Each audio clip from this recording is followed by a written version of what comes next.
Geopolitika se uvelike oblikuje migratskim kretanjima. Politika ove institucije jest naseljavanje migranata širom Europe, a na štetu građana Europe.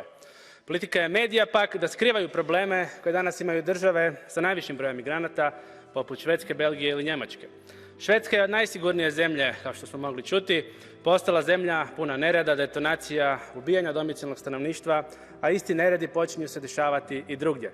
Želim apelirati na sve građane moje Hrvatske kojima su informacije o, na primjer, silovanju 16-godišnje djevojčice od migranta kojima je Hrvatska država dala sve zatajena, da se odupremo politici iseljavanja Hrvata i općem useljavanju ilegalnih migranata. Jer mnogi sigurno nisu došli raditi, asimilirati se i kulturno uzdignuti Europu.